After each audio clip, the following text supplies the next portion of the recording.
Hey everyone, it's Sue, and I'm back with some more new books for you, and it's kind of a little bit of a variety. I've got some nonfiction, some teen, and a fiction book. So I'll start with the fiction book first. It is called The Kids Are Gonna Ask. It's a paperback by Gretchen Anthony, and this is about twins, Thomas and Savannah. Their mother dies, and they don't know who their father is, so they decide that it's time to find out who their father is.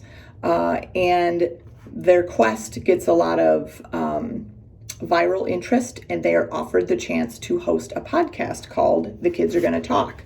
And this podcast is all about their journey to find out who their father is. And on the podcast, they are interviewing people from their mother's past to find out who their father could possibly be. And this podcast gets really, really popular, and it kind of gets a little out of control. And so you've got a couple things going on here. You've got two kids who want to know who they come from, who their father is, and you also have social media, you have podcasts, and also the discussion about, should children know about their biological parents? What are the rights involved with that, not only for the parent, but for the children involved as well. So all sorts of interesting subjects in this book, but The Kids Are Gonna Ask is out in paperback. So, Larger Than Life. This is about the history of boy bands, and it looks like it's a lot of fun. Talks about what they should wear, what they did wear, the style watch, all the bands that were popular, NSYNC, of course, Backstreet Boys, who else? Who they're dating, Boyzone, C Note, Dream Street. So many that were maybe one-hit wonders, and others that have stood the test of time. So, Larger Than Life, A History of Boy Bands. Okay, so I've got The Last Stargazers, and this has got a really cool cover. It's kind of a 3D-ish cover. Love it. But this is written by Emily Levesque, and Emily is also an astronomer. And she writes about the people today who are astronomers and what they're doing to help understand space and the planets, and looking for new stars and new planets. And oftentimes I think we think about the big guns of astronomy, the men from hundreds of years ago who discovered major discoveries, but we don't sometimes realize that there are people still today who are making incredible discoveries and who are making it their life's work to look up at the sky. So this is called The Last Stargazers. Then we have May Day in 1971. This is by Lawrence Roberts. And this is the untold history of America's biggest mass arrest.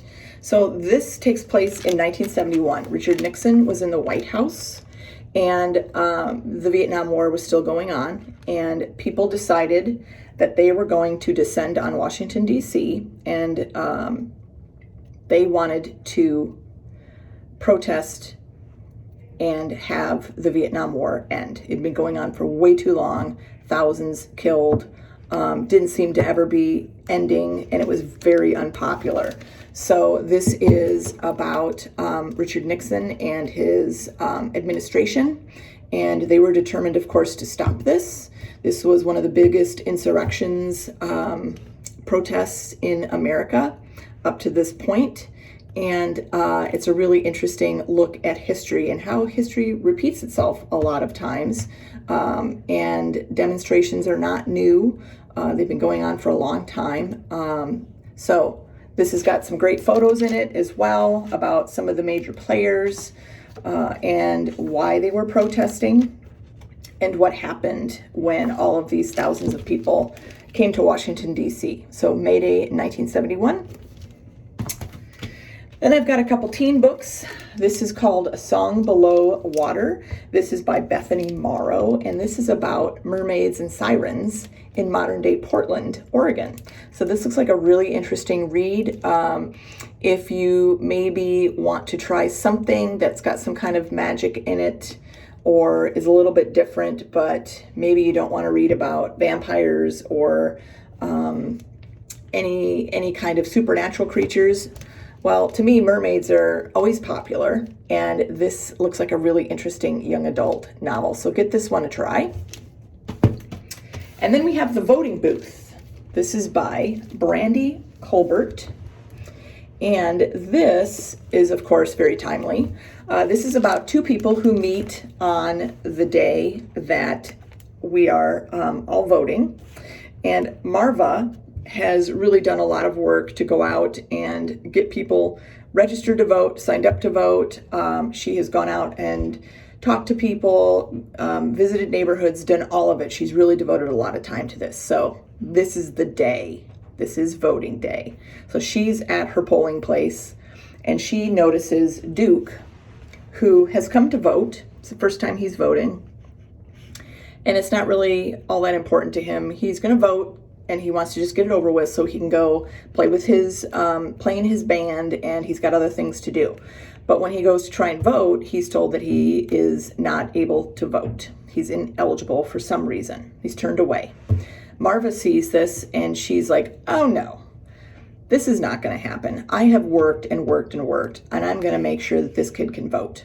So she takes it upon herself to take Duke, and they spend the whole day going around their polling precinct trying to find a place where he can vote and figure out why he's not able to vote.